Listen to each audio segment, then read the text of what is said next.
안녕하십니까. 우리 인생의 황금기를 보내고 계신 선배님, 친구 여러분. 살아보니 어떻습니까? 우리네 인생이 참 계획대로만 되지는 않더군요. 젊을 땐 그저 앞만 보고 달렸는데 이제 뒤를 돌아보니 예상치 못한 언덕과 골짜기가 참 많았습니다. 최근에 들은 한 이야기가 제 마음을 참 무겁게 합니다. 한 가정의 든든한 가장이 갑작스러운 병으로 쓰러지셨는데 병원비는 어찌어찌 해결했지만 그 들을 감당하지 못해 온 가족이 고통받고 있다는 소식이었습니다. 나는 괜찮겠지 하는 마음, 저도 왜 없겠습니까? 하지만 세월은 기다려주지 않고 위기는 예고 없이 찾아오는 것이 인생이더군요. 매달 따박따박 들어오는 연금만 믿고 있다가 갑자기 목돈이 필요한 순간이 닥쳤을 때, 그때 기댈 곳이 없다면 얼마나 막막하고 서럽겠습니까? 자식들한테 송 벌리기도 미안하고 평생 쌓아온 자존심이 무너지는 것 같아 밤잠 설치게 될 겁니다. 성실하게 살아온 줄밖에 없는데 한순간의 위기로 모든 것을 잃는 그런 억울한 일은 이제 없어야 합니다. 오늘 제가 드리는 이야기는 남의 이야기가 아니라 바로 내일의 나와 우리 가족의 이야기일 수 있습니다.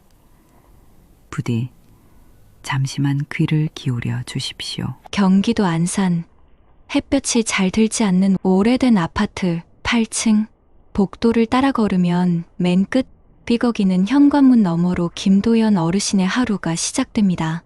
올해 72, 그의 아침은 언제나 손때 묻은 낡은 휴대폰을 가만히 만져보는 것으로 시작되지요. 요즘 젊은이들이 쓰는 번쩍이는 최신 휴대폰과는 비교도 할 수 없습니다. 화면 귀퉁이는 거미줄처럼 금이 가 있고 전화벨이 울려도 화면, 손글씨가 흐릿해 귀부터 바싹 갖다 대야 하는 10년도 더 된 물건입니다. 하지만 도연 어르신은 이 낡은 휴대폰을 보물처럼 여깁니다. 여기엔 당신의 한평생이 고스란히 담겨 있기 때문입니다. 수십 년간 연락이 끊겼던 고향 친구의 번호, 며느리가 보내준 손주 녀석의 첫걸음마 동영상, 그리고 세상을 떠난 아내가 마지막으로 보낸 오늘 저녁은 된장찌개 끓여 놓을게요.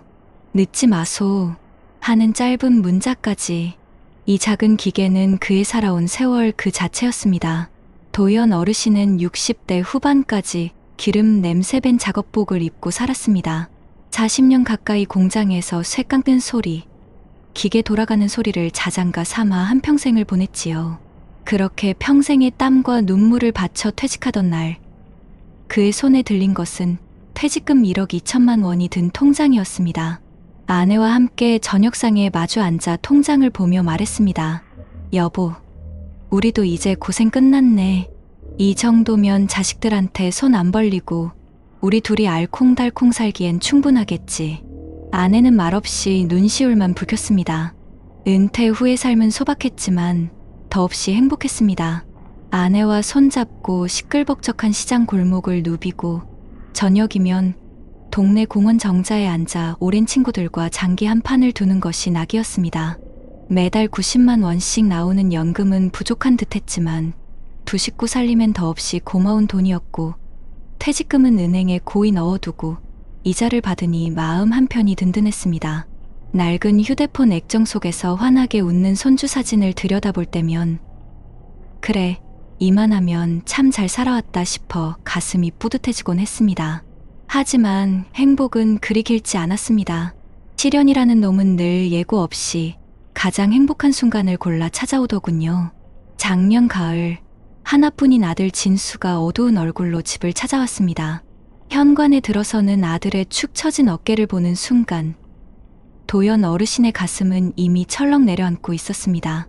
아버지 회사가 문을 닫았습니다. 당장 다음 달부터 어찌해야 할지 막막합니다. 아들의 떨리는 목소리가 거실을 무겁게 채웠습니다. 그 순간 도연 어르신의 손에 들려있던 낡은 휴대폰이 바닥으로 툭 떨어질 뻔했습니다. 결혼해서 아이 둘을 키우는 한 집안의 가장인 아들이 하루아침에 길거리로 나앉게 된 겁니다. 며느리는 아이들 돌보느라 일을 할 수 없는 형편이었고 집 대출 이자와 아이들 학원비는 꼬박꼬박 날아올 테지요. 아버지, 정말 면목 없습니다. 석 달만 도와주시면 어떻게든 자리 잡아서 꼭 갚겠습니다. 차마 아버지의 눈을 마주치지 못하고 고개를 떨구는 아들의 모습에 도연 어르신은 아무 말도 할 수 없었습니다. 그저 말없이 안방 서랍을 열어 혹시 모를 위급한 상황을 위해 겹겹이 싸두었던 비상금 500만 원을 꺼내 쥐어주었습니다. 애비가 돼서 이것밖에 못 줘서 미안하다. 그 말 한마디를 겨우 내뱉었습니다. 그것이 비극의 시작이었습니다. 석 달만이라던 아들의 약속은 메아리 없는 외침이 되었습니다. 경기가 어렵다 보니 재취업은 하늘의 별 따기였고 아들의 사정은 나아질 기미가 보이지 않았습니다. 처음엔 용돈처럼 시작된 지원이 어느새 아들네 가족의 생활비 전부를 감당해야 하는 상황으로 번져버렸습니다. 월 90만 원의 연금은 내 식구의 생활비와 손주들의 학원비 앞에 속수무책이었습니다. 시장에만 나가도 숨이 턱 막혔습니다. 달걀 한 판에 8,000원, 돼지고기 한 근에 10,000원이 훌쩍 넘는 세상에서 그의 장바구니는 날이 갈수록 초라해졌습니다. 아내는 밤마다 깊은 한숨을 내쉬며 말했습니다. 영감, 당신 뼈마디 쑤시는 소리가 여기까지 들려요. 저러다 우리 쓰러지면 어쩌려고 그래요? 도연 어르신은 대답 대신 낡은 휴대폰만 내려다보았습니다. 화면에는 아버지, 이번 달도 부탁드립니다. 라는 아들의 메시지가 선명하게 찍혀 있었습니다. 그 글자 하나하나가 천근만근의 무게로 그의 어깨를 짓눌렀습니다. 결국 그는 은행으로 향했습니다. 만기까지 6개월 남은 예금을 깨는 순간 그동안 쌓인 이자가 공중으로 날아갔습니다. 통장에서 숫자가 빠져나가는 것을 보며 그는 자신의 살점이 뜯겨나가는 듯한 아픔을 느꼈습니다. 설상가상으로 어느 날 아내가 갑자기 쓰러졌습니다. 고혈압이 악화된 것입니다. 병원 복도에서 들려오는 의사의 차가운 목소리가 그의 귓전을 때렸습니다. 입원하셔야 합니다. 당분간 치료비만 매달 70만 원은 생각하셔야겠어요. 그 말을 듣는 순간 도연 어르신의 손에서 낡은 휴대폰이 시멘트 바닥으로 떨어졌습니다. 쨍그랑 소름 끼치는 소리와 함께 액정의 금이 거미줄처럼 화면 전체로 퍼져나갔습니다. 마치 그의 마음이 산산조각 나는 소리 같았습니다. 아내의 병원비와 간병비, 아들에게 보내는 생활비까지 평생의 버팀목이라 믿었던 퇴직금 통장은 이제 바닥을 보이고 있었습니다. 매일 밤 그는 어두운 거실 소파에 홀로 앉아 금이 간 휴대폰을 붙잡고 있었습니다. 혹시 아들에게서 취직했다는 기적 같은 연락이 오지 않을까? 혹시 병원에서 아내의 상태가 좋아졌다는 전화가 오지 않을까? 하지만 낡은 휴대폰 화면에 떠오르는 것은 은행에서 보낸 잔액 부족 알림 문자와 아버지, 죄송합니다로 시작하는 아들의 또 다른 송금 요청 메시지뿐이었습니다. 그 차가운 글자들을 보며 도연 어르신은 소리 없는 눈물을 삼켜야 했습니다. 겨울을 재촉하는 찬비가 유리창을 때리던 어느 날이었습니다. 도연 어르신은 아내의 병상 옆에서 하얀 봉투 하나를 받아 들고는 그 자리에 얼어붙고 말았습니다. 얇고 차가운 종이 위에는 입원비 및 치료비 중간 정산액 178만 원이라는 글자가 까맣게 인쇄되어 있었습니다. 그 숫자는 마치 사형 선고처럼 느껴졌습니다. 손이 사시나무처럼 떨려왔고 눈앞이 아찔해지며 결국 손에 들고 있던 봉투를 놓치고 말았지요. 그 순간이었습니다. 허리를 숙이려던 그의 바지 주머니에서 낡은 휴대폰이 스르르 미끄러져 시멘트 바닥 위로 떨어졌습니다. 쨍 하는 날카로운 소리와 함께 이미 금이 가 있던 액정은 더는 버티지 못하고 산산조각이 났습니다. 화면의 한쪽이 영원히 빛을 잃었습니다. 마치 그의 마지막 희망 한 조각이 부서져 나간 것 같았습니다. 이제는 정말 버틸 힘이 없구나. 그의 작은 읊조림을 들었는지 병상에 누워있던 아내가 힘겹게 미소를 지으며 남편의 손을 잡았습니다. 주름지고 마른 아내의 손이 유난히 차갑게 느껴졌습니다. 영감, 우리 진수. 이제 그만 도와줘요. 당신 얼굴 좀 봐요. 저러다 당신마저 쓰러지면 우리는 어떡해요. 자식도 자식이지만 우리 목숨부터 챙겨야지. 애들도 이제 알아서 살아야 해요. 아내의 말이 비수처럼 가슴에 꽂혔습니다. 틀린 말이 하나도 없었지만 도연 어르신은 차마 알겠다는 대답을 할 수가 없었습니다. 한평생 자식 하나만 바라보고 살아온 아버지에게 손 내미는 아들을 외면하라는 말은 세상에서 가장 잔인한 형벌처럼 느껴졌기 때문입니다. 며칠 뒤 텅 빈 집으로 돌아온 도연 어르신은 망연자실 소파에 앉아 있었습니다. 그때 죽어버린 화면 한쪽을 겨우 피해가며 문자 알림이 희미하게 깜빡였습니다. 볼 것도 없이 아들이었습니다. 아버지, 이번에도 좀 부탁드립니다. 그 짧은 문장을 보는 순간 그는 휴대폰을 옆으로 던져버리고 두 손으로 얼굴을 감싸 쥐었습니다. 어깨가 가늘게 떨려왔고 참았던 서름이 뜨거운 눈물이 되어 손가락 사이로 흘러내렸습니다.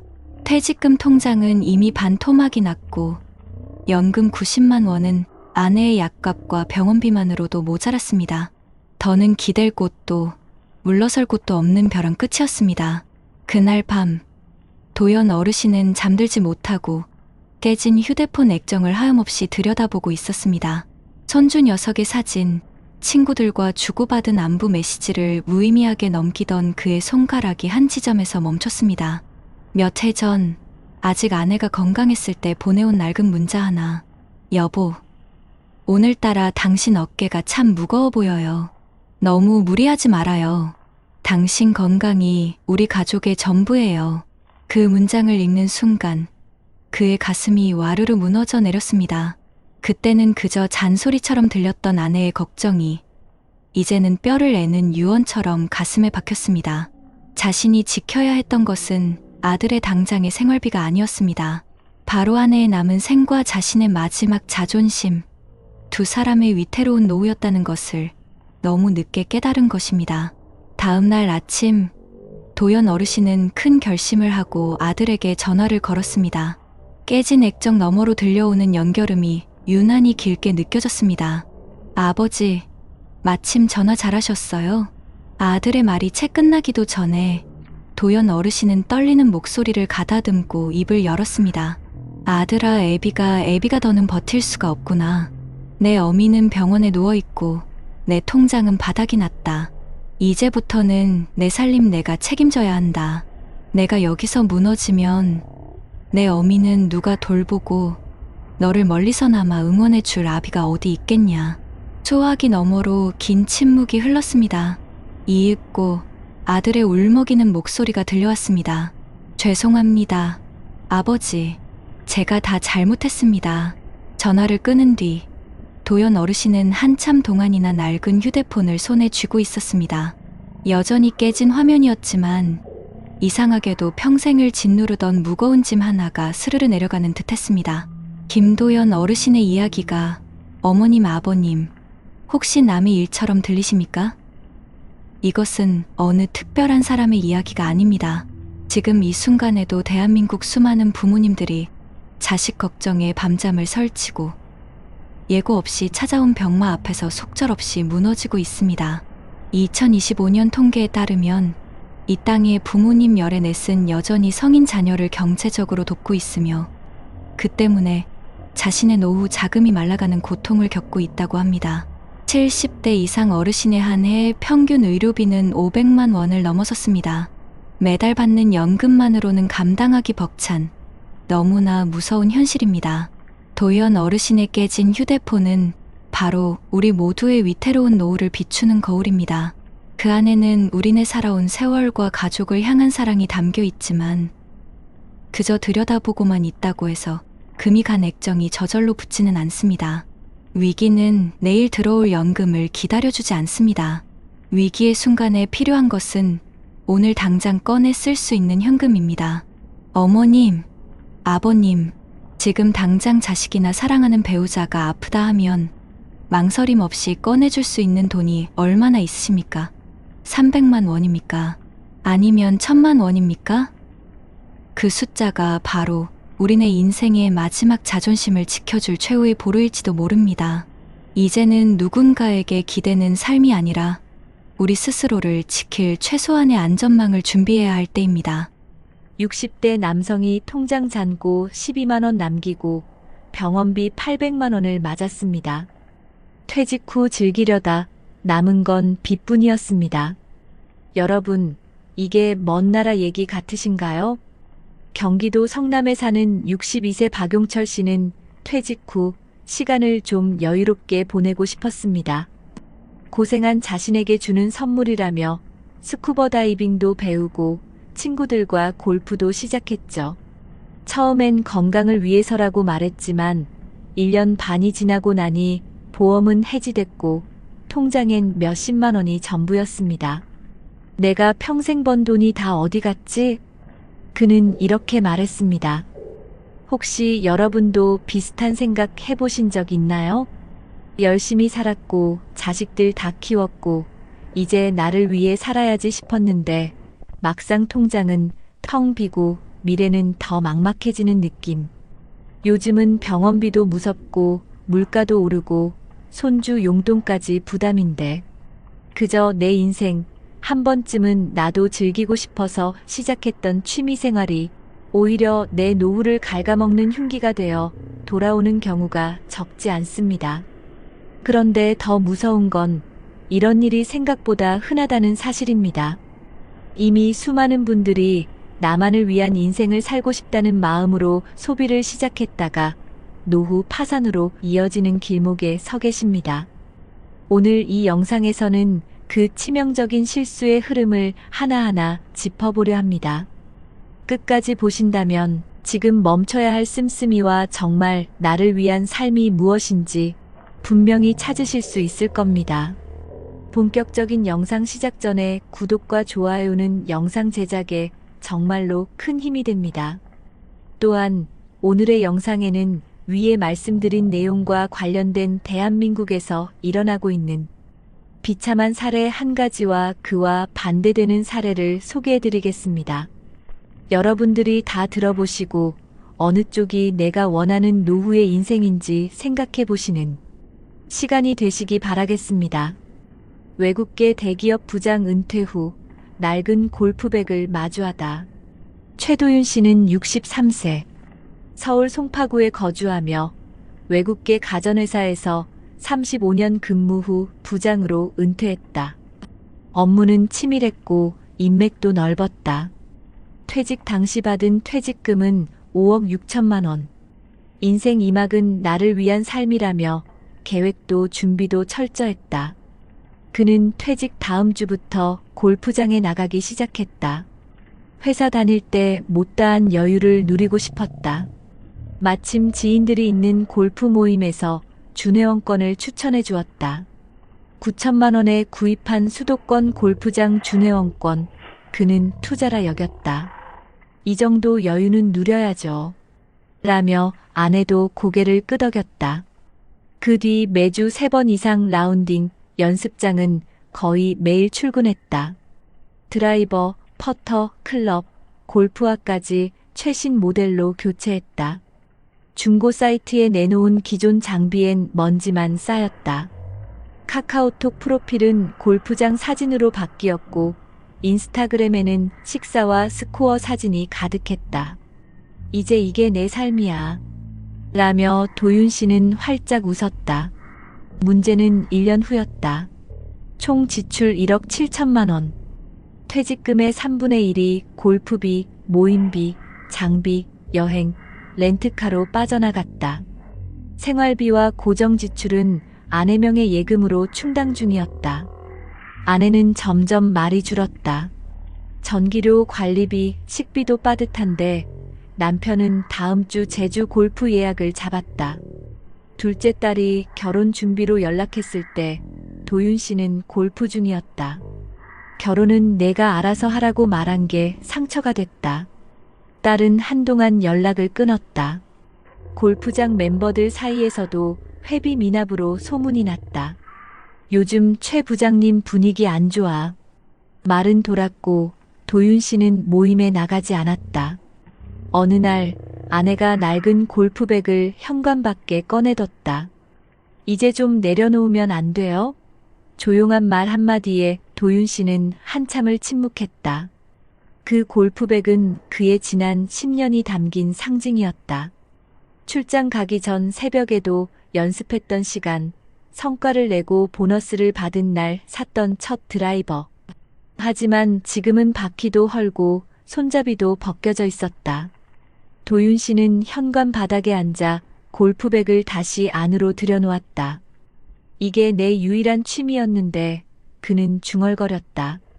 다음 날 잔고를 확인한 아내는 실신하듯 주저앉았다. 남은 퇴직금은 2억 원 남짓.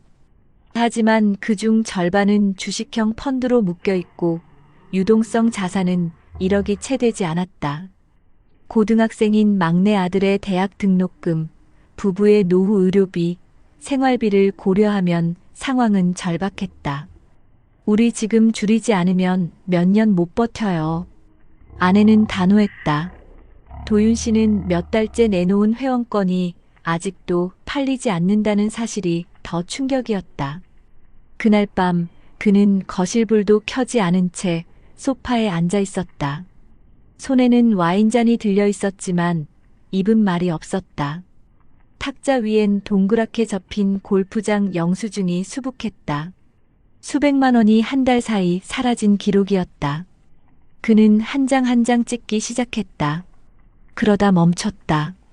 이게 다 내 선택이었지. 아내가 다가와 물었다. 그만두면 후회할까요? 도윤 씨는 대답하지 못했다. 대신 낡은 골프백을 바라보며 작게 말했다.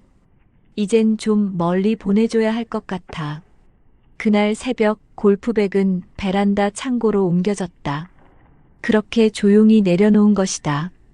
며칠 후 도윤 씨는 주민센터 앞 벤치에 앉아 있었다. 손엔 낡은 모자와 얇은 점퍼. 라운딩 대신 그는 아침마다 버스를 타고 집 근처 공원을 돌기 시작했다. 마주치는 노인들과 인사를 나누며 처음엔 어색했지만 곧 동네 복지관에서 운영하는 시니어 건강 걷기 프로그램을 알게 됐다. 일주일에 3번 만보 걷기를 함께하며 도윤 씨는 처음으로 비용 들지 않는 취미의 의미를 알게 됐다. 낯선 듯 익숙한 동년배들과 하루 만보를 걷고 나서 나누는 국 한 그릇이 그의 일상을 채우기 시작했다. 아내와의 관계도 조금씩 변했다. 함께 시장에 가고 점심국을 같이 끓이고 신문 기사를 읽으며 대화를 이어갔다. 하루는 아내가 말했다. 그땐 왜 그렇게 골프에 빠지셨어요? 도윤 씨는 잠시 침묵하다가 답했다. 두려웠어요. 회사 떠나고 나니까 내가 누구인지 모르겠더라고. 아내는 그저 고개를 끄덕였다. 그리고 이렇게 덧붙였다. 이제 당신이 누구든 괜찮아요. 그냥 함께만 있으면 돼요. 몇 달 후 도윤 씨는 아르바이트를 시작했다. 동네 도서관에서 주 3일 사서 보조 일을 하게 된 것이다. 하루 4시간 책을 정리하고 연체된 도서를 관리하고 아이들과 인사하며 그는 다시 쓸모를 느꼈다. 첫 월급은 38만 원. 얼마 안 되는 돈이었지만 그날 저녁 그는 마트에서 장을 봐서 저녁을 직접 차렸다. 아내는 조용히 앉아 그 밥을 다 먹었다. 그날 밤 도윤 씨는 베란다에 나가 골프백을 다시 꺼냈다. 먼지를 털고 깨끗이 닦아 옷장 안에 넣었다. 그리고 손으로 조심스레 문을 닫았다. 이젠 나를 무너지게 하지 않는 취미만 갖기로 했어. 이젠 그에게 삶의 중심은 더 이상 골프가 아니었다. 시간이 지나며 도윤 씨는 더 이상 돈으로 자신을 증명하려 하지 않았다. 친구들 사이에서 요즘 뭐 하냐는 질문에도 당당히 말했다. 도서관에서 일하면서 잘 지내. 하루하루가 좋아. 그의 얼굴엔 잔잔한 웃음이 번졌다. 예전 같으면 자존심이 상했을 대답이었지만 지금은 오히려 자유로웠다. 딸과도 조금씩 연락이 닿았다. 결혼식 날 그는 단정한 양복을 입고 작은 꽃다발을 손에 들었다. 딸은 눈시울을 붉히며 말했다. 아빠, 이제 예전보다 훨씬 좋아 보여요. 그 한마디에 도윤 씨는 그동안의 시간이 무너지듯 울컥했다. 자신이 무엇을 잃고 무엇을 되찾았는지 그제야 조금 알 것 같았다. 퇴직금은 많이 줄었지만 남은 돈으로 부부는 작은 전셋집을 옮겼고 생활은 소박해졌다. 주말마다 재래시장에 들러 장을 보고 도서관 근처 카페에서 따뜻한 차를 나누는 것이 이들의 새로운 여유가 되었다. 어느 날 복지관에서 스마트폰 기초교육 자원봉사를 모집한다는 포스터를 보게 되었다. 도윤 씨는 망설이다가 신청서를 작성했다. 매주 금요일 스마트폰을 어려워하는 어르신들에게 앱 설치하는 법, 사진 찍는 법을 알려주는 시간이 시작됐다. 도윤 선생님, 다음에 또 봐요. 이 말이 그의 하루를 웃게 했다. 그가 가르치던 78세 이모 할머니는 손을 꼭 잡으며 말했다. 이렇게 자상한 분이 왜 이제 나타났을까요? 그 말에 도윤 씨는 얼굴이 붉어졌다. 예전엔 업무 성과로 듣던 칭찬이 전부였다면 이제는 사람 사이에서 전해지는 따뜻함이 전부였다. 그의 일상은 단조로웠지만 충만했다. 아침 7시 산책, 오전 10시 도서관 근무, 오후엔 복지관 자원봉사, 저녁엔 아내와의 TV 시청. 이젠 골프장 대신 벤치에서 사람들과 이야기를 나누고 최고급 클럽 대신 손에 든 건 작은 책과 공책이었다. 그가 바뀌었다는 걸 가장 먼저 알아챈 건 아내였다. 예전엔 말수가 적고 늘 스마트폰으로 골프 영상을 보던 남편이었지만 요즘은 식사 중에도 먼저 말을 걸고 아이들과의 이야기를 나누자고 먼저 말했다. 우리 은퇴하고 나서 이렇게 웃게 될 줄 몰랐어. 아내의 말에 도윤 씨는 웃으며 대답했다. 나도. 그때는 골프채에 내 인생이 달린 줄 알았지. 그날 밤 그는 일기장에 짧게 적었다. 늦게 배운 취미는 내 노후를 망가뜨릴 수도 있다. 하지만 사람과의 연결은 나를 다시 살게 한다. 이후 그는 복지관에서 제안한 시니어 멘토링 프로그램에 참여하게 되었다. 퇴직한 60대, 70대들이 청년 구직자들에게 사회 경험을 나누는 프로젝트였다. 처음엔 어색했지만 젊은이들이 묻는 질문들에 답하다 보니 자신도 모르게 표정이 환해졌다. 예전에 인턴 교육할 때랑 느낌이 비슷해. 그는 작은 목소리로 중얼거렸다. 가끔 친구들 모임에서 골프 이야기가 나오면 그는 미소를 짓는다. 요즘은 동네 놀이터에서 아이들과 배드민턴 쳐. 그게 더 재미있더라. 그의 말에 친구들은 처음엔 어이없다는 듯 웃었지만 이내 조용해졌다. 그리고 몇 달 후 함께 배드민턴을 치자는 연락이 왔다. 그의 변화를 부러워한 친구들이 먼저 다가온 것이다. 골프백은 아직도 창고 안에 있다. 도윤 씨는 가끔 그 앞을 지나치며 생각한다. 그 시절이 있었기에 지금의 내가 있는 거야. 후회는 없다. 다만 조금 더 일찍 내려놓았다면 하는 아쉬움은 남는다. 어느 일요일 딸 부부가 손주를 데리고 집에 왔다. 도윤 씨는 작은 과자를 사놓고 기다렸다. 거실에 들어온 손주는 할아버지 하며 달려들었고 그는 덥석 안아 올렸다. 이게 얼마만이냐. 예전엔 대화조차 끊겼던 딸이 조심스레 말했다. 아빠, 그때는 미안했어요. 아빠가 우리랑 멀어진 것 같아서. 도윤 씨는 고개를 저었다. 아니야, 미안한 건 나야. 너희들보다 내 여유가 더 소중한 줄 알았거든. 그날 저녁 손주가 돌아간 뒤 아내가 물었다. 이젠 괜찮아? 그는 창밖을 보며 대답했다. 응, 이제야 내 자리를 찾은 것 같아. 늦게나마. 그날 밤 그는 오랜만에 아내와 와인을 나눠 마셨다. 비싼 게 아니어도 좋았다. 작은 유리잔에 담긴 삶의 온기만으로 충분했다. 며칠 뒤 그는 주민센터에서 노후 재정 점검 세미나를 신청했다. 젊은 시절엔 재무제표를 읽고 기업 분석을 하던 사람이었지만 이제는 자신의 삶을 위한 가계부를 다시 쓰기 시작한 것이다. 이 나이에 다시 계산기를 두드릴 줄 몰랐네요. 그가 웃자 옆자리에 앉은 노인이 말했다.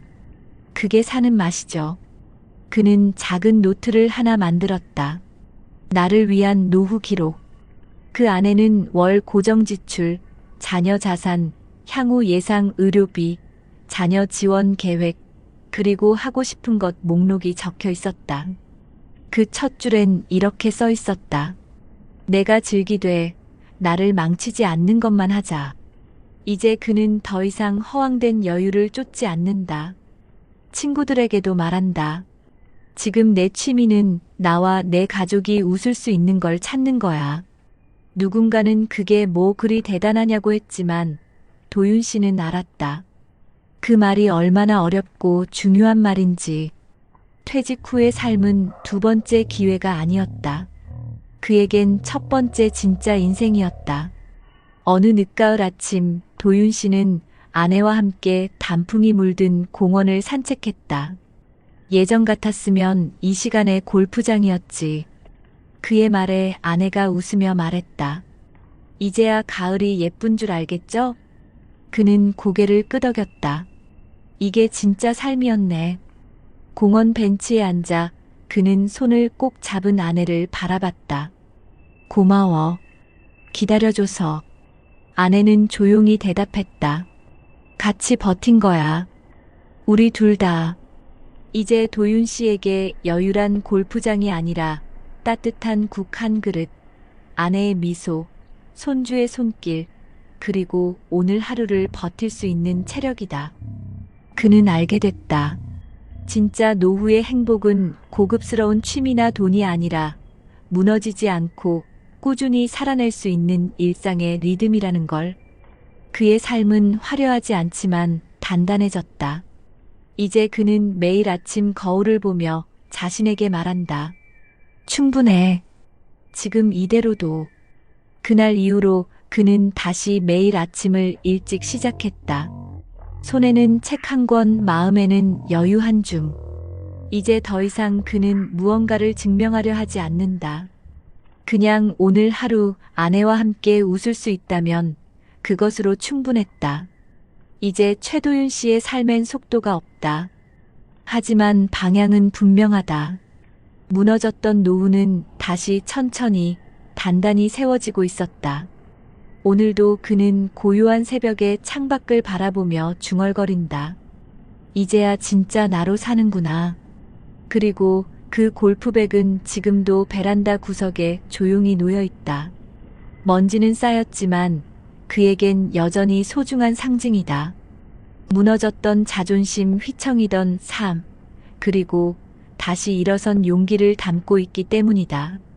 그는 가끔 그 앞에 서서 미소 짓는다. 내 덕분에 내가 다시 나를 알게 됐어. 그 낡은 골프백은 이제 더 이상 허세의 흔적이 아니다. 그건 내가 무엇을 잃었고 무엇을 지켜야 하는지를 알려준 조용한 인생의 스승이었다. 오늘도 그는 조용히 말한다. 늦었지만 아직 늦지 않았다. 여러분 어떠시나요? 위의 사례는 정말 비참하고 서글픈 인생 아닌가요? 하지만 지금부터 소개해드리는 사례는 정반대의 선택으로 행복한 노후를 보내고 있는 분을 소개해드리겠습니다. 이정우 씨는 올해 66입니다. 외국계 제약회사의 재무팀장으로 36년을 근무하다가 60세에 정년 퇴직했습니다. 그의 인생이 특별한 이유는 퇴직 이후의 삶을 무려 10년 전부터 준비했다는 점에 있습니다. 39이 되던 해 그는 작은 노트를 하나 샀습니다. 내가 퇴직 후에도 웃고 있으려면 어떻게 살아야 할까? 라는 질문을 던지며 한 줄 한 줄 자신만의 인생 이막을 써내려가기 시작했습니다. 그가 처음 한 일은 자산 점검이었습니다.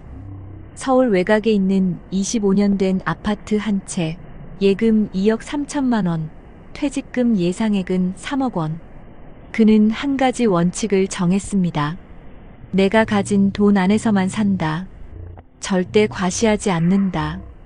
국민연금은 최대한 수령 시점을 늦춰 65세부터 월 180만 원을 받도록 설정했고, 퇴직연금도 안정적인 원리금 보장형으로 분산해 두었습니다. 매달의 생활비는 연금과 소액의 이자, 수익으로 충당하기로 한 것이죠. 가장 중요한 건 소비 통제였습니다. 노후의 적은 외부가 아니라 나의 손가락 끝에서 시작된다. 그는 월 고정 지출을 180만 원 이하로 줄이기 위해 가족과 함께 가계부를 작성했고, 외식은 주 1회, 커피는 집에서 내려 마시는 걸 원칙으로 삼았습니다. 가끔 아내와의 갈등도 있었지만 함께 계획을 공유하고 조율하면서 서로의 은퇴가 아닌 함께하는 은퇴를 준비했습니다. 또한 그는 인간관계 다이어트도 실천했습니다. 회사 사람들과의 사후의 모임에서 자연스럽게 물러나며 자신이 속할 새로운 공동체를 찾았습니다. 그가 선택한 곳은 지역 주민센터의 커뮤니티 바리스타 프로그램. 60세 퇴직 후 그는 주 3일 복지관, 내 작은 카페에서 커피를 내려주는 시니어 스태프로 활동하고 있습니다. 돈을 벌기보단 나를 느끼기 위해 일한 거죠. 그는 일상 속 소소한 루틴을 소중히 여기며 새벽엔 스트레칭과 산책, 낮엔 커피와 책, 저녁엔 아내와 함께 식사를 준비하며 하루를 정리합니다. 그가 자녀에게도 당부한 말이 있습니다. 나는 너희에게 부담이 되지 않는 부모로 살아가고 싶다. 그래서 결혼 자금도 최소한만 도왔고, 남은 재산 중 일부는 가족 신탁으로 미리 설정해 혹시 모를 분쟁이나 오해를 막았습니다. 그러던 중 62세, 그는 관상동맥 협착으로 심장 스텐트 수술을 받았습니다. 입원비는 약 210만 원. 하지만 실손보험과 노후 의료비 비상자금으로 큰 충격 없이 대처할 수 있었고, 이후 식단을 바꾸고 운동량을 늘려 건강을 되찾았습니다. 그는 수술 이후 사회적 기여에 더 관심을 갖기 시작했습니다. 외국인 근로자 한국어 자원봉사, 독거노인 안부 확인 봉사, 그리고 노후 설계 나눔 강연 활동까지 이어가며 자신의 경험을 사람들과 공유하고 있습니다. 그는 말합니다. 노후는 함께 사는 법을 배우는 시기입니다. 주말이면 손주의 손을 잡고 동네 공원을 걷고, 집에 돌아오면 아내와 함께 반찬을 만들며 이런 대화를 나눕니다. 우린 비싼 골프장도 해외여행도 없었지만 마음이 늘 여유롭잖아. 그 순간이 그의 인생에서 가장 값진 행복입니다. 그는 매달 1일이면 자신의 노후 노트를 펼쳐 이번 달의 나를 점검합니다. 가계 점검, 건강 확인, 인간관계 정리, 새로운 취미 탐색. 그의 노후는 계획과 실천, 그리고 정서적 평온함으로 가득 차 있습니다. 그리고 매년 12월 마지막 날, 그는 혼자 올해도 잘 버텼고, 잘 웃었고, 잘 살아냈다. 는 편지를 자신에게 씁니다. 준비된 노후는 과시가 아니라 존엄입니다. 그는 더 이상 누군가에게 보여주기 위해 사는 것이 아니라 있는 그대로의 자신으로 충만하게 살아갑니다. 정우야, 오늘도 수고했어. 그가 매일 자기 자신에게 건네는 이 한마디가 그의 삶을 가장 아름답게 만들어줍니다. 많은 분들이 이렇게 말합니다. 은퇴 후엔 마음껏 하고 싶었던 걸 해보고 싶어요. 그런데 그 마음껏이라는 말이 얼마나 무서운지 아시나요? 마음이 가는 대로, 감정이 흐르는 대로 소비하면 노후는 정말 순식간에 무너집니다. 하지만 반대로 감정을 관리하고 나의 한계를 인정하고 환경에 맞는 선택을 할 수 있다면 우리는 얼마든지 존엄 있는 노후를 살아갈 수 있습니다. 그래서 우리는 지금부터 아주 구체적이고 현실적인 해결책들을 함께 살펴보려 합니다. 첫째, 우리 주변에 이미 존재하는 공공자원을 적극적으로 활용하는 것이 중요합니다. 예를 들어 서울시에서는 50+ 재단을 통해 중장년층을 위한 커뮤니티 활동, 일거리 연계, 상담 프로그램 등을 무료 혹은 소액으로 제공합니다. 이곳에서는 고비용 취미 대신 지역 기반의 저비용 취미 모임과 봉사활동 중심의 커뮤니티가 활발하게 운영되고 있어 은퇴자들이 심리적 공허함을 건강하게 채우는 데 큰 도움이 됩니다. 또한 경기도 고양시의 액티브 시니어 프로그램에서는 은퇴자들을 위한 맞춤형 운동, 평생교육, 독서 및 토론 모임 등이 마련되어 있으며 지역 도서관이나 체육센터를 무료로 이용할 수 있는 혜택도 제공됩니다. 부산 해운대구는 시니어 일자리 센터와 연계해 주 23일만 근무하는 경험형 일자리 제도를 운영하여 소득을 유지하면서도 취미를 절제할 수 있는 환경을 조성하고 있습니다. 둘째, 해외에서는 이러한 문제를 더 오래전부터 고민하며 다양한 정책적 대안을 시행 중입니다. 일본의 경우 은퇴자에게 연금 외 지출을 줄일 수 있도록 지역 기반 공공레저 카드 제도를 운영하고 있습니다. 이 제도를 활용하면 골프 스포츠 도서관 문화센터 등에서 할인된 가격으로 시설을 이용할 수 있으며 정해진 횟수만큼만 즐기도록 제한되어 있습니다. 이 시스템은 심리적 욕구를 해소하면서도 지출을 제어할 수 있는 매우 효과적인 방법으로 평가받고 있습니다. 독일은 은퇴자에게 노후 준비 코칭 프로그램을 제공하며 매년 소비 패턴을 점검하고 필요한 교육을 받도록 지원합니다. 재정적 자기성찰 루틴이란 이름으로 운영되는 이 프로그램은 공무원 연금 수령자부터 일반 노동자까지 폭넓게 적용되고 있으며 재정 파탄을 예방하는 데 매우 긍정적인 효과를 보고 있습니다. 셋째, 전문가들은 노후에도 소비는 습관이다라고 강조합니다. 결국 돈을 어떻게 쓰는가는 일상의 루틴에서 비롯된다는 말입니다. 그러므로 다음과 같은 구체적인 생활 수칙을 추천합니다. 첫 번째, 매월 말 소비 일기를 써보는 겁니다. 어디에 돈을 썼는지, 그 소비가 나를 얼마나 기쁘게 했는지를 기록해 보세요. 두 번째, 무료로 얻을 수 있는 기쁨 리스트를 만들어 보는 것도 좋습니다. 공원 산책, 아침의 따뜻한 햇살, 동네 어르신들과의 대화, 손주와 함께 만든 저녁 식사. 이런 것들은 돈 한 푼 들지 않지만 마음을 풍요롭게 만듭니다. 세 번째, 비용을 나누는 취미를 찾아보세요. 혼자 즐기는 골프가 아니라 셋이 함께 걷는 트레킹, 넷이 모여 나누는 클래식 음악 감상처럼 말이죠. 마지막으로 매년 한 번은 나의 소비 목표를 정리해 보세요. 꼭 필요한 것, 버릴 것, 줄일 것, 그리고 나누고 싶은 것을 적어보는 겁니다. 이 작은 습관들이 결국 노후를 지키는 강력한 방패가 될 것입니다. 무엇보다 중요한 건 비교하지 않는 자세입니다. 은퇴 후 무너지는 소비는 단지 돈의 문제가 아닙니다.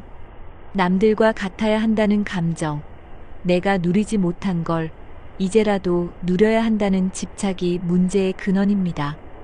행복한 노후를 보내고 있는 많은 사람들은 입을 모아 말합니다. 노후는 경쟁이 아니라 평화의 시간이다.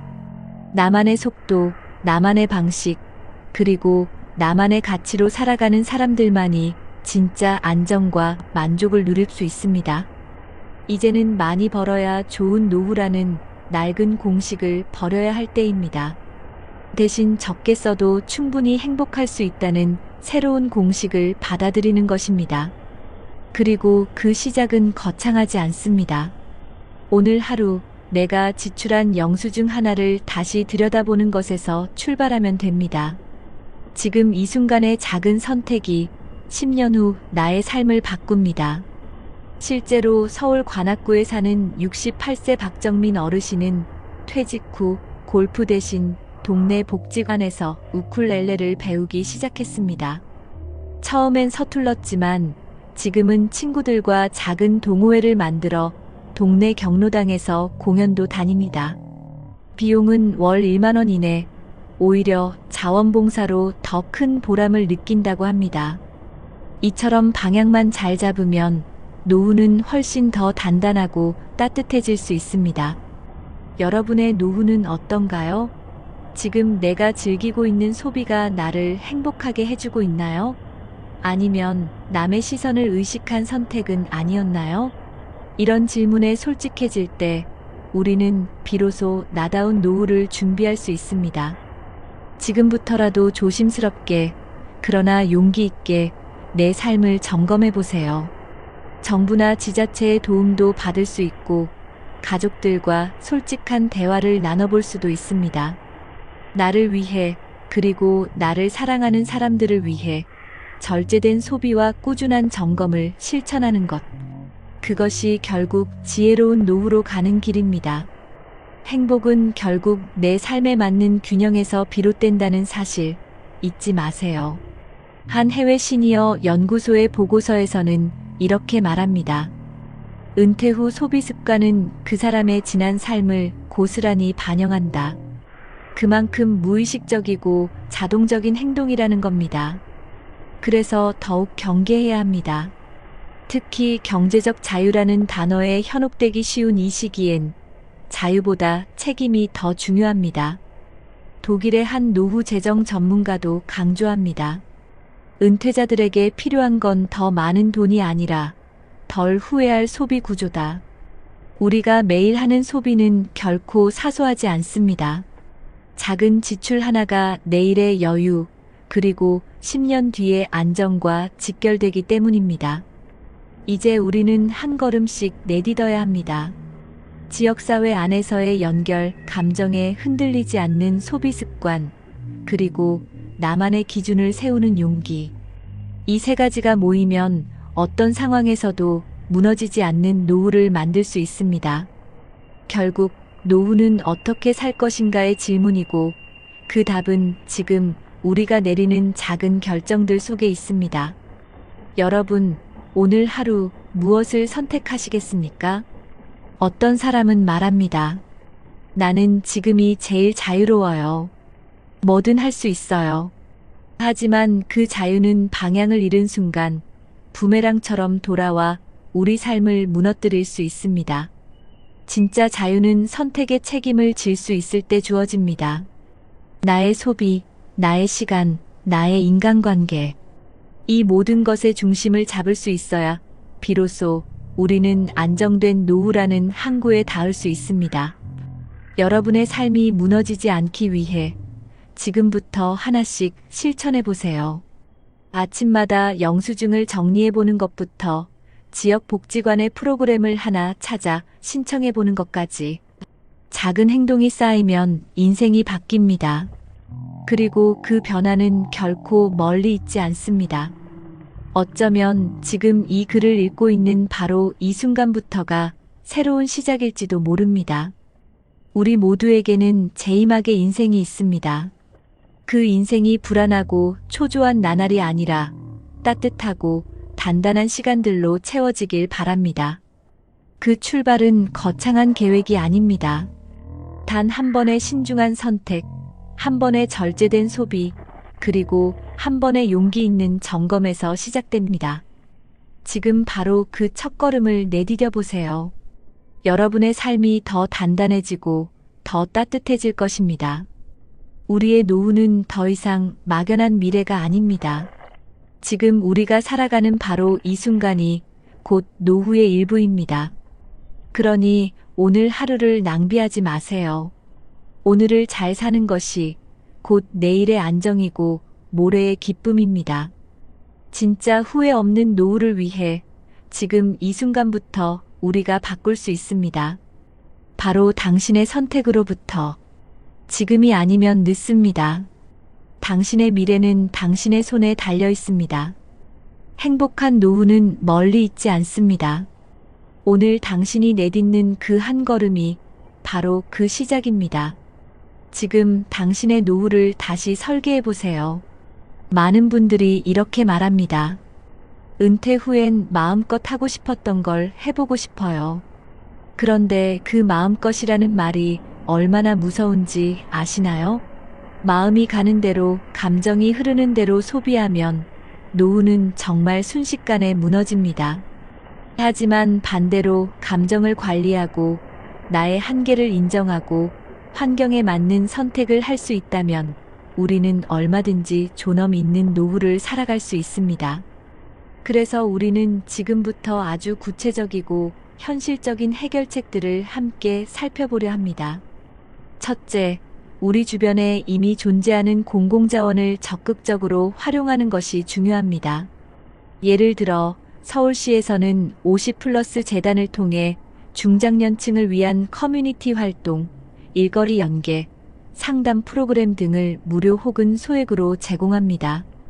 이곳에서는 고비용 취미 대신 지역 기반의 저비용 취미 모임과 봉사활동 중심의 커뮤니티가 활발하게 운영되고 있어 은퇴자들이 심리적 공허함을 건강하게 채우는데 큰 도움이 됩니다. 또한 경기도 고양시의 액티브 시니어 프로그램에서는 은퇴자들을 위한 맞춤형 운동, 평생교육, 독서 및 토론 모임 등이 마련되어 있으며 지역 도서관이나 체육센터를 무료로 이용할 수 있는 혜택도 제공됩니다. 부산 해운대구는 시니어 일자리 센터와 연계해 주 2일에서 3일만 근무하는 경험형 일자리 제도를 운영하여 소득을 유지하면서도 취미를 절제할 수 있는 환경을 조성하고 있습니다. 둘째, 해외에서는 이러한 문제를 더 오래전부터 고민하며 다양한 정책적 대안을 시행 중입니다. 일본의 경우 은퇴자에게 연금 외 지출을 줄일 수 있도록 지역 기반 공공레저 카드 제도를 운영하고 있습니다. 이 제도를 활용하면 골프 스포츠 도서관 문화센터 등에서 할인된 가격으로 시설을 이용할 수 있으며 정해진 횟수만큼만 즐기도록 제한되어 있습니다. 이 시스템은 심리적 욕구를 해소하면서도 지출을 제어할 수 있는 매우 효과적인 방법으로 평가받고 있습니다. 독일은 은퇴자에게 노후 준비 코칭 프로그램을 제공하며 매년 소비 패턴을 점검하고 필요한 교육을 받도록 지원합니다. 재정적 자기성찰 루틴이란 이름으로 운영되는 이 프로그램은 공무원 연금 수령자부터 일반 노동자까지 폭넓게 적용되고 있으며 재정 파탄을 예방하는 데 매우 긍정적인 효과를 보고 있습니다. 셋째, 전문가들은 노후에도 소비는 습관이다라고 강조합니다. 결국 돈을 어떻게 쓰는가는 일상의 루틴에서 비롯된다는 말입니다. 그러므로 다음과 같은 구체적인 생활 수칙을 추천합니다. 첫 번째, 매월 말 소비 일기를 써보는 겁니다. 어디에 돈을 썼는지, 그 소비가 나를 얼마나 기쁘게 했는지를 기록해 보세요. 두 번째, 무료로 얻을 수 있는 기쁨 리스트를 만들어 보는 것도 좋습니다. 공원 산책, 아침의 따뜻한 햇살, 동네 어르신들과의 대화, 손주와 함께 만든 저녁 식사. 이런 것들은 돈 한 푼 들지 않지만 마음을 풍요롭게 만듭니다. 세 번째, 비용을 나누는 취미를 찾아보세요. 혼자 즐기는 골프가 아니라 셋이 함께 걷는 트레킹, 넷이 모여 나누는 클래식 음악 감상처럼 말이죠. 마지막으로 매년 한 번은 나의 소비 목표를 정리해 보세요. 꼭 필요한 것, 버릴 것, 줄일 것, 그리고 나누고 싶은 것을 적어보는 겁니다. 이 작은 습관들이 결국 노후를 지키는 강력한 방패가 될 것입니다. 무엇보다 중요한 건 비교하지 않는 자세입니다. 은퇴 후 무너지는 소비는 단지 돈의 문제가 아닙니다. 남들과 같아야 한다는 감정, 내가 누리지 못한 걸 이제라도 누려야 한다는 집착이 문제의 근원입니다. 행복한 노후를 보내고 있는 많은 사람들은 입을 모아 말합니다. 노후는 경쟁이 아니라 평화의 시간이다. 나만의 속도, 나만의 방식, 그리고 나만의 가치로 살아가는 사람들만이 진짜 안정과 만족을 누릴 수 있습니다. 이제는 많이 벌어야 좋은 노후라는 낡은 공식을 버려야 할 때입니다. 대신 적게 써도 충분히 행복할 수 있다는 새로운 공식을 받아들이는 것입니다. 그리고 그 시작은 거창하지 않습니다. 오늘 하루 내가 지출한 영수증 하나를 다시 들여다보는 것에서 출발하면 됩니다. 지금 이 순간의 작은 선택이 10년 후 나의 삶을 바꿉니다. 바람이 분다. 나뭇잎이 흔들린다. 마음이 흔들릴 때 삶도 다시 쓰여진다. 여러분, 오늘 이야기 어떻게 들으셨나요? 은퇴 후 낯선 자유 속에 헤매다 결국 경제적 한계에 부딪혀버린 이태훈 씨의 살. 젊은 시절 열심히 일했지만 은퇴 후에는 감정과 욕망을 제대로 조절하지 못해 무너졌던 그 현실은 우리 모두에게 내일의 내가 될 수 있는 이야기였습니다. 반대로 또 한 사람 김병도 씨의 삶은 달랐습니다.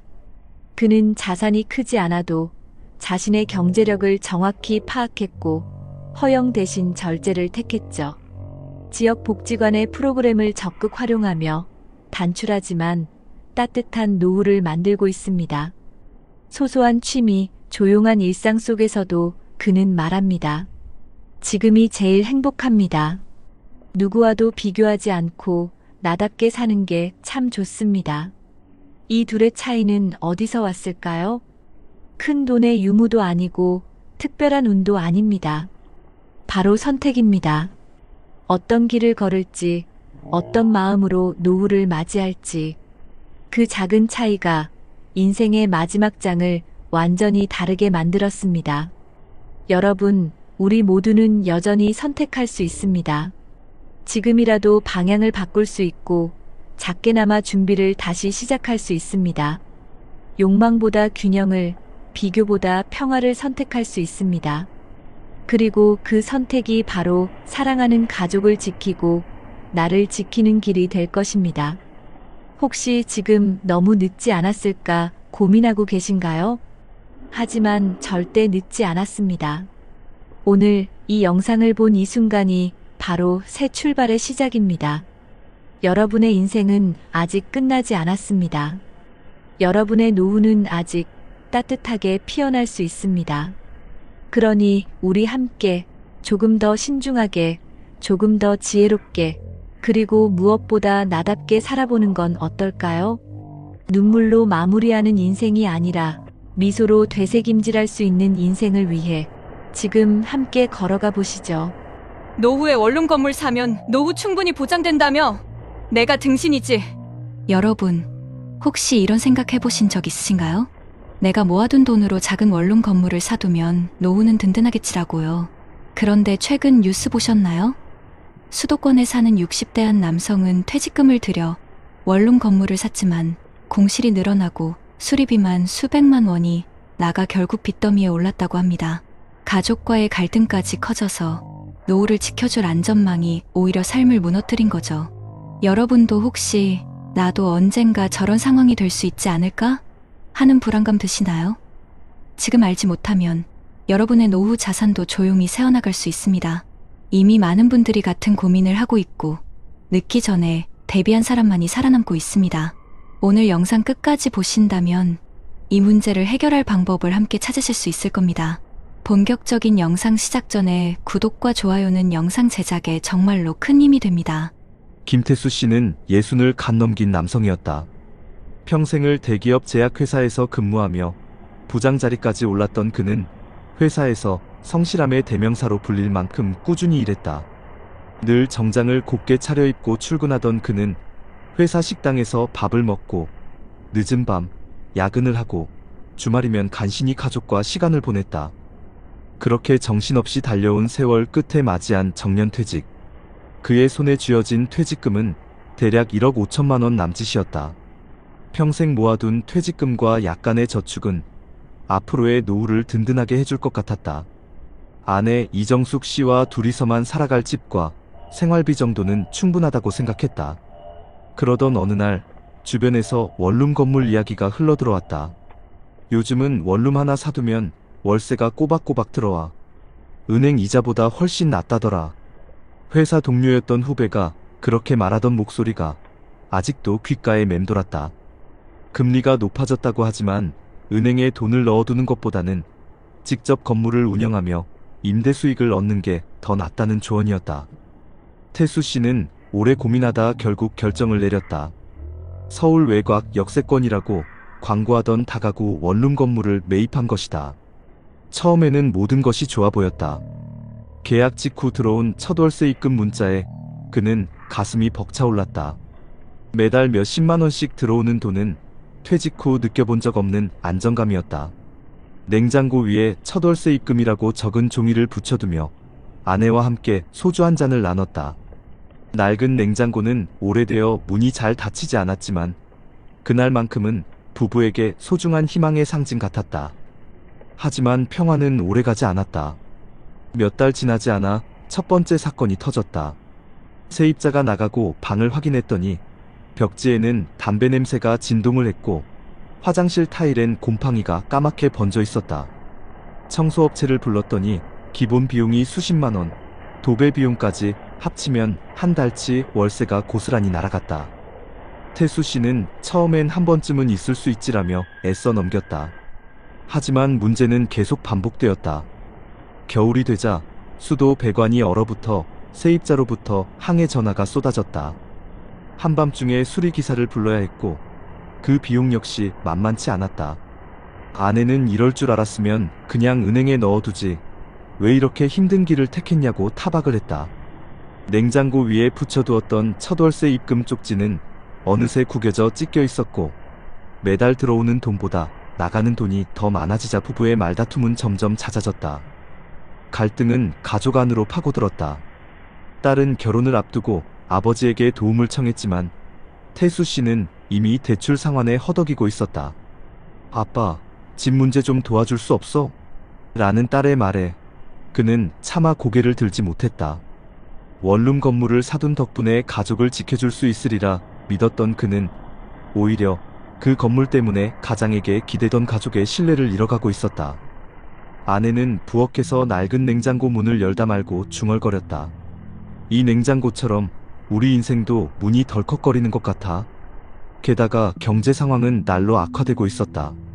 2025년 초 금리는 여전히 높은 수준을 유지했고 물가는 식탁 물가부터 전기가스 요금까지 모두 치솟았다. 세입자들은 월세를 조금만 깎아달라고 요구했고 일부는 연체를 일삼았다. 태수 씨는 엑셀 관리표를 열어보며 매달 들어오지 않는 방이 늘어가는 것을 확인할 때마다 속이 까맣게 타들어갔다. 그는 매일 새벽이면 거실에 앉아 낡은 냉장고를 멍하니 바라보다가 서랍 안에서 고지서를 꺼내보곤 했다. 전기료, 관리비, 대출이자 손에 쥐고 있는 돈은 점점 줄어들고 있었다. 도대체 내가 뭘 잘못한 걸까? 태수 씨는 스스로에게 수없이 되물었다. 잘못한 건 아무것도 없었다. 평생을 성실히 일했고 은퇴 후에도 가족을 위해 나름의 선택을 했을 뿐이었다. 그러나 현실은 그에게 너무 가혹했다. 원룸 건물은 매달 돈을 가져다주는 안전망이 아니라 가족의 평화를 무너뜨리는 불씨가 되고 있었다. 봄이 오던 어느 날 김태수 씨는 새벽에 거실 불을 켜고 홀로 앉아 있었다. 낡은 냉장고의 모터가 윙윙거리는 소리만이 적막한 집안을 채우고 있었다. 전날 세입자 중 한 명이 보증금을 돌려달라며 무작정 사무실로 찾아와 고성을 지른 탓에 그는 한숨도 자지 못했다. 이미 대출 상환일은 다가왔고 통장 잔액은 바닥을 드러냈다. 남은 돈은 고작 몇십만 원. 냉장고 안에는 반찬통 몇 개와 반쯤 마른 김치가 전부였다. 그는 그제야 자신의 선택이 얼마나 무모했는지 실감했다. 퇴직금 1억 5천만 원을 털어 산 건물은 시간이 지날수록 그와 가족의 삶을 좀먹고 있었다. 공실이 늘어나자 월세 수입은 줄었고 수리비와 관리비는 눈덩이처럼 불어났다. 집 안에는 늘 싸늘한 기운이 감돌았다. 아내는 더 이상 웃지 않았고 딸은 결혼을 미루겠다고 했다. 가족의 평화가 무너져 내리는 순간 태수 씨는 아무 말도 할 수 없었다. 절정은 여름 장마철에 찾아왔다. 폭우가 쏟아진 어느 날 원룸 건물 지하가 침수되었다는 연락을 받았다. 달려가 보니 벽을 타고 물이 스며들고 있었고 곰팡이가 퍼지며 악취가 진동했다. 세입자들은 하나둘 방을 빼겠다고 통보했고 그날 이후 공실은 더 빠르게 늘어났다. 수리업체는 공사 비용으로 수백만 원을 요구했다. 태수 씨는 현장에서 젖은 신발을 질질 끌며 벽을 바라보다가 차마 발길이 떨어지지 않았다. 그 순간 그의 머릿속에 스쳤던 것은 단 하나였다. 내가 이 건물만 사지 않았더라면. 집으로 돌아와 냉장고 문을 열자 아내는 물기가 차 서늘한 냄새가 흘러나왔다. 아내는 차갑게 말했다. 당신이 퇴직금으로 산 건물이 결국 우리 인생을 갉아먹고 있잖아. 태수 씨는 반박할 힘조차 없었다. 손에 잡히는 건 고작 몇 장의 고지서와 구겨진 대출 계약서뿐이었다. 하지만 시간이 지나면서 그는 조금씩 다른 생각을 하게 되었다. IMF 시절 수많은 사람들이 하루아침에 일터를 잃고도 다시 일어나던 모습을 떠올렸다. 최근 통계를 보니 원룸 고시원 투자로 손실을 본 사람들이 적지 않았다. 임대 수익률은 2%도 채 안 되고 공실과 관리비를 제하면 사실상 마이너스라는 기사도 보았다. 태수 씨는 자신만의 실패가 아니라는 사실에서 묘한 위안을 얻었다. 그는 건물을 매각하기로 마음먹었다. 손해는 불가피했지만 더 늦기 전에 정리하는 것이 가족을 지키는 길이라고 생각했다. 남은 돈은 크지 않았지만 최소한 아내와 딸과의 신뢰를 다시 세울 기회가 될 수 있었다. 이제는 우리 같이 살아갈 길을 찾아보자. 그는 거실에 앉아 냉장고 문을 닫으며 조용히 말했다. 태수 씨의 이야기는 우리에게 많은 것을 시사한다. 누구나 퇴직 후 따박따박 월세라는 달콤한 말을 믿고 싶어 한다. 하지만 현실은 공실과 연체, 수리비, 그리고 가족과의 갈등이 뒤따른다. 노후를 지켜줄 안전망이 오히려 인생의 덫이 될 수도 있는 것이다. 여러분, 이 이야기가 남의 일 같으신가요? 지금도 한국 곳곳에서 수많은 퇴직자들이 같은 선택을 하고 있고 같은 어려움에 빠지고 있습니다. 노후 대비는 단순히 건물을 사는 것이 아니라 삶 전체를 지탱할 수 있는 균형 잡힌 계획이어야 합니다. 낡은 냉장고 앞에서 무너져 내린 한 가장의 후회는 어쩌면 우리 모두의 미래일지도 모릅니다. 지금 이 순간 준비하지 않는다면 여러분의 노후 역시 같은 길을 걸을 수 있습니다. 여러분 어떠시나요? 위의 사례는 정말 비참하고 서글픈 인생 아닌가요? 하지만 지금부터 소개해드리는 사례는 정반대의 선택으로 행복한 노후를 보내고 있는 분을 소개해드리겠습니다. 주인공은 올해 64이 된 최영우 씨였다. 그는 오랫동안 지방 공무원으로 일하며 묵묵히 자리를 지켰다. 화려한 직함이나 큰 돈을 만져본 적은 없었지만 늘 성실히 출근하고 서류를 꼼꼼히 챙기며 민원인들에게 친절을 잃지 않는 사람이었다. 은퇴가 다가올 무렵 동료들은 하나같이 연금으로만 살 수 있겠어. 건물 하나라도 사둬야지라며 그를 부추겼다. 그러나 영우 씨는 속으로 다른 생각을 하고 있었다. 그는 젊은 시절 IMF 외환위기를 직접 겪었다. 회사가 무너지고 거리로 나앉은 친구들을 봤고 그때의 공포는 평생 지워지지 않았다. 그래서 은퇴가 다가오자 가장 먼저 안정적인 기반이 필요하다고 판단했다. 공무원 퇴직금은 크지 않았지만 매달 받을 국민연금과 공무원연금 합산 금액이 약 240만 원 정도 될 거라는 계산이 나왔다. 그는 이 금액을 철저히 기준 삼아 노후 생활을 설계하기 시작했다. 아내와의 대화도 달랐다. 여보, 우리도 건물 사면 좋지 않을까? 다들 그렇게 하던데. 아내가 조심스레 말했을 때 영우 씨는 고개를 저었다. 나는 욕심내지 않을 거야. 건물 하나 사서 빚 갚느라 노후를 날리는 사람들 많잖아. 우리 형편에 맞게 꾸준히 가는 게 답이야. 부부는 결국 합의했다.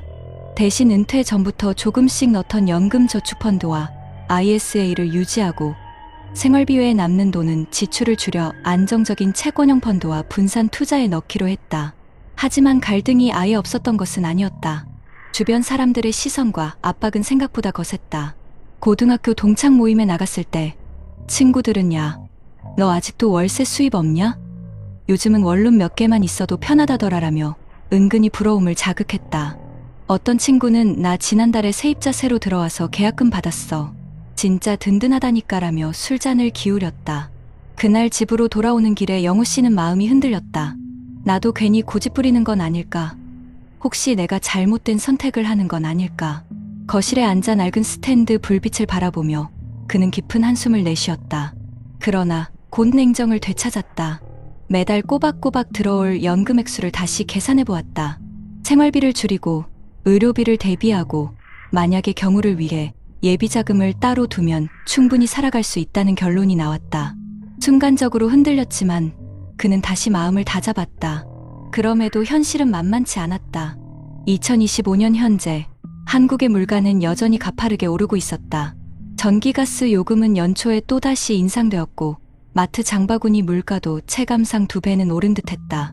특히 아내가 즐겨 사던 채소 값이 크게 오르자 두 사람은 식탁 앞에서 작은 다툼을 벌였다. 이제는 반찬 가짓수를 좀 줄여야겠어. 괜히 욕심내서 많이 사봤잖아. 영우 씨가 말하자 아내는 씁쓸하게 웃었다.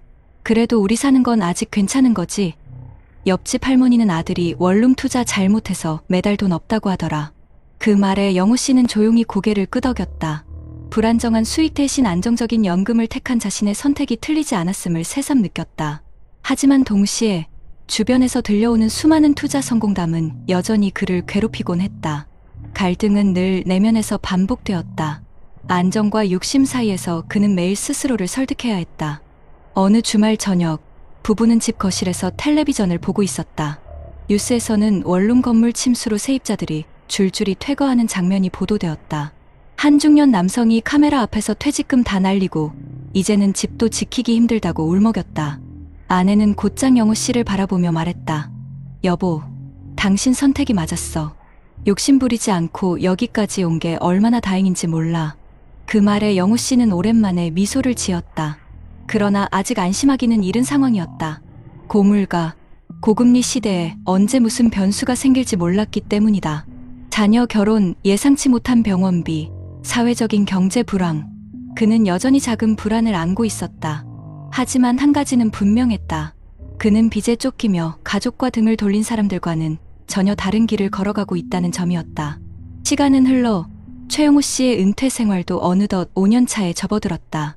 그동안 크고 작은 위기는 있었다.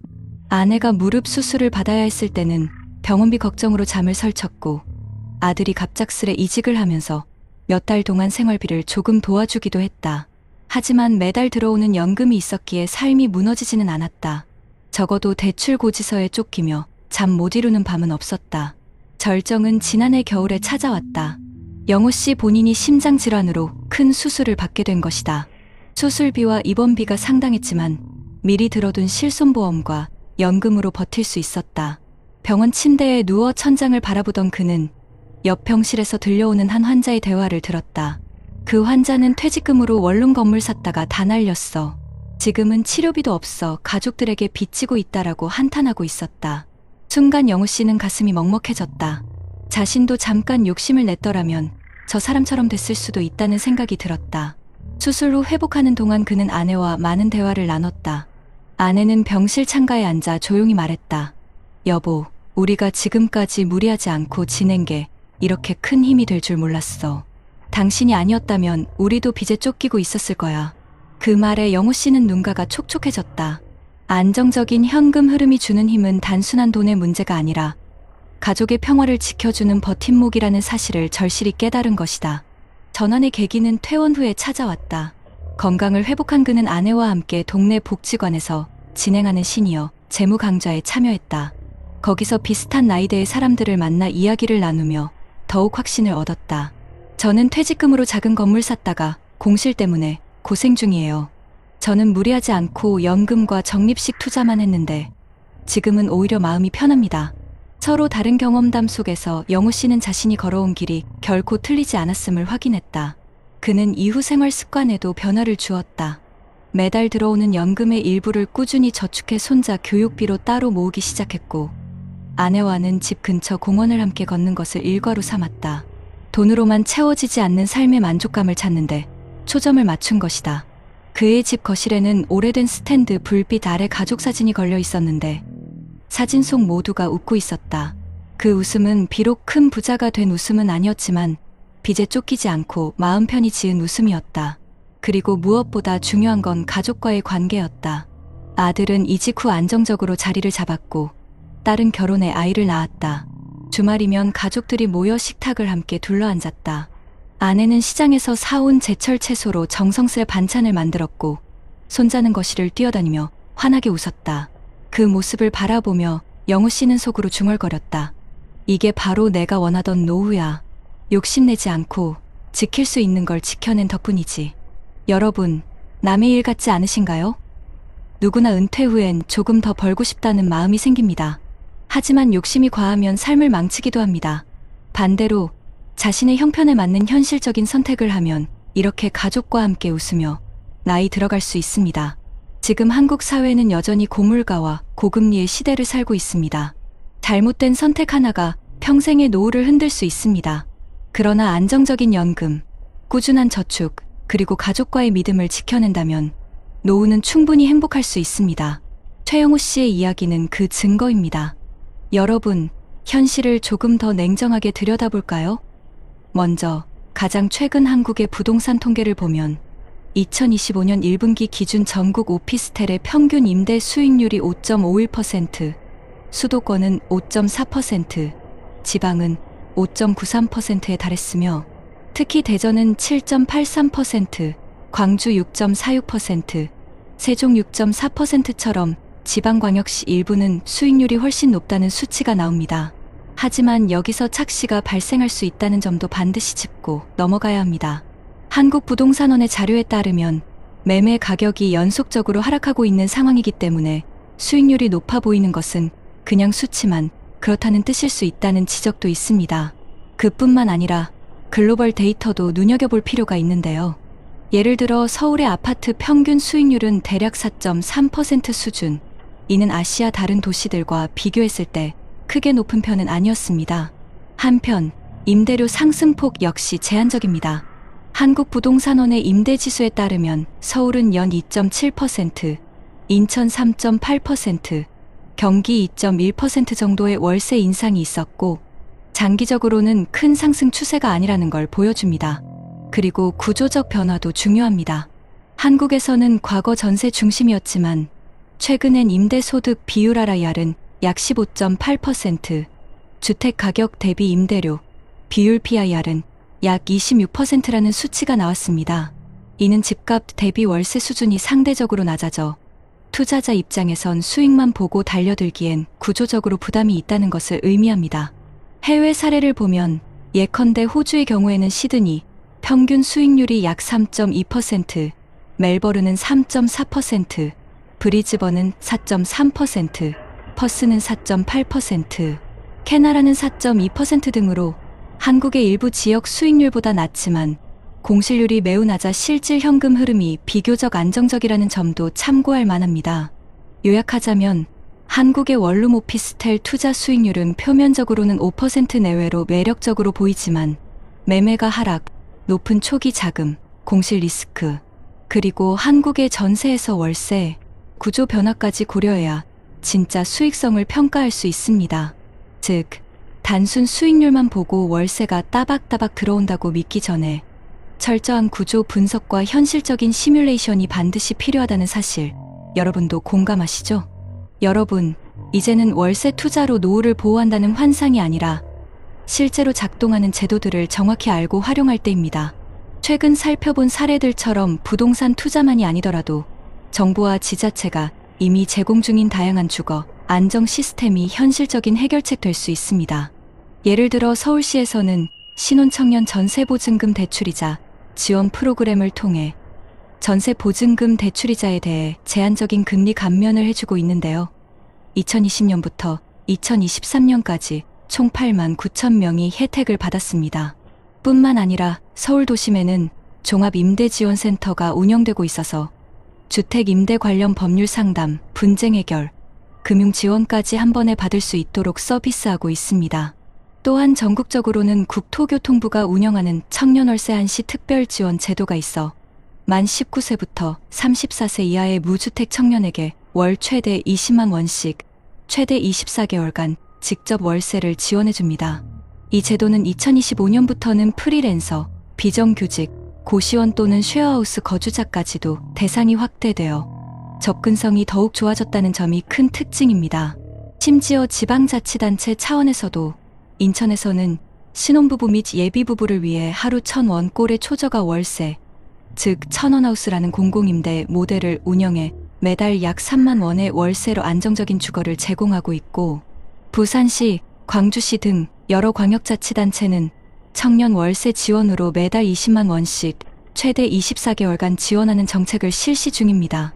LH 한국토지주택공사 등 공공기관이 공급하는 매입임대주택이나 행복주택, 전세임대 등은 시세의 30%에서 80% 수준으로 저렴하게 거주할 수 있는 형태이고, 국토연구원이 발표한 공공임대 확대 필요성 보고서에서도 이러한 주거지원책이 중장기적으로 주거 안정의 기초라고 강조됩니다. 해외 사례로는 중국이 2021년부터 도시 지역에서 연간 임대료 인상을 최대 5%로 제한하는 정책을 도입해 임차인의 부담을 줄였고, 프랑스는 연간 임대료 상승폭을 최대 3.5%로 제한하는 렌트 레퍼런스 인덱스 제도를 도입해 주거비 급등을 억제하고 있습니다. 또한 공공주택 공급이 활성화된 싱가포르는 전체 거주자의 약 80%가 HDB 주택개발청에서 공급하는 공공주택에 거주하며 안정적인 주거권을 실현하고 있는데, 핀란드 역시 하우싱 퍼스트 정책 아래 주거를 먼저 보장하고 의료복지 서비스를 연계해 노숙자 문제를 35% 이상 감소시키는 성과도 있었습니다.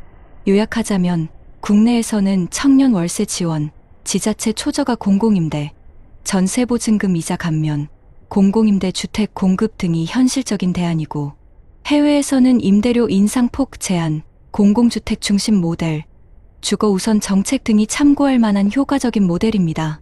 이러한 정책과 제도를 잘 이용하면 불확실한 월세 투자보다 확실한 주거 안정을 선택할 수 있다는 메시지, 여러분도 충분히 공감하시죠?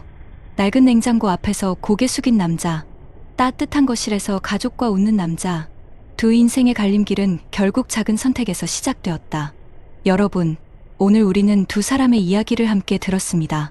한 사람은 퇴직 후 가진 퇴직금 전부를 원룸 건물에 쏟아부었습니다. 그는 매달 따박따박 월세가 들어올 거라 믿었지만 공실과 수리비, 대출 상환이 눈덩이처럼 불어났습니다.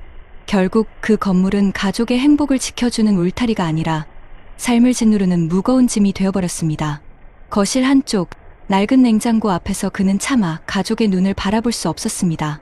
반면 또 다른 사람은 다르게 걸었습니다. 욕심을 내려놓고 자신에게 맞는 길을 택했습니다. 그는 퇴직 후에도 무리한 투자를 하지 않았습니다. 매달 들어오는 연금과 꾸준한 절약, 그리고 분산된 작은 투자로 삶을 지탱했습니다. 물론 그에게도 시련은 있었습니다. 병원 수술대 위에 누운 적도 있었고, 예상치 못한 생활비 지출에 마음이 흔들린 적도 있었습니다. 하지만 그때마다 가족이 곁에 있었고, 무엇보다 빚에 쫓기지 않았기에 삶은 다시 평화를 되찾을 수 있었습니다. 주말 저녁, 가족과 함께 둘러앉아 웃는 그의 모습은 우리 모두가 바라는 노후의 진짜 얼굴이었습니다. 사랑하는 여러분, 우리는 지금 어느 갈림길 위에 서 있을까요? 눈앞에 보이는 달콤한 말에 흔들려 무모한 선택을 할 수도 있고, 때로는 마음을 다잡고 현실적인 길을 택할 수도 있습니다. 중요한 건 내 형편에 맞는 선택을 하는 것입니다. 욕심을 줄이고 안정적인 삶을 위해 지금부터라도 준비하는 것이 결국 우리 인생을 지켜줍니다. 우리 모두는 나이가 들수록 더 많은 것을 잃는다고 생각하기 쉽습니다. 하지만 오늘의 이야기가 말해주듯 현명한 선택 하나가 오히려 더 많은 것을 지켜줍니다. 돈만이 아니라 가족의 신뢰와 웃음, 그리고 우리의 존엄까지 말입니다. 여러분, 우리가 눈물을 흘리며 안타까워했던 첫 번째 사람의 삶이 결코 남의 이야기가 아닙니다. 지금 이 순간에도 수많은 사람들이 같은 선택을 하고 같은 고통에 빠져들고 있습니다. 그러나 동시에 두 번째 사람처럼 조금은 단단하고 조금은 느리더라도 안정적인 길을 걷고 있는 이들도 있습니다. 결국 어떤 노후를 맞이할지는 우리가 지금 어떤 선택을 하느냐에 달려 있습니다. 오늘 이 시간을 통해 여러분께 꼭 전하고 싶은 말이 있습니다. 행복한 노후는 빠른 돈이 아니라 지켜낸 믿음과 준비 속에서 피어난다. 여러분, 우리 모두는 여전히 늦지 않았습니다. 지금 이 순간이 인생의 남은 시간을 바꿀 수 있는 첫걸음입니다. 욕심 대신 평안을 선택하고 불안 대신 준비를 선택합시다. 그리고 무엇보다도 소중한 가족과의 웃음을 지킬 수 있는 삶을 선택합시다. 여러분의 노후가 낡은 냉장고 앞에서 한숨 쉬는 모습이 아니라 따뜻한 거실에서 가족과 웃는 모습으로 남기를 진심으로 바랍니다. 지금 이 순간 여러분의 선택이 내일의 눈물이 될지 웃음이 될지 결정짓습니다. 여러분, 우리 모두 함께 준비합시다. 여러분의 내일은 반드시 더 나을 수 있습니다.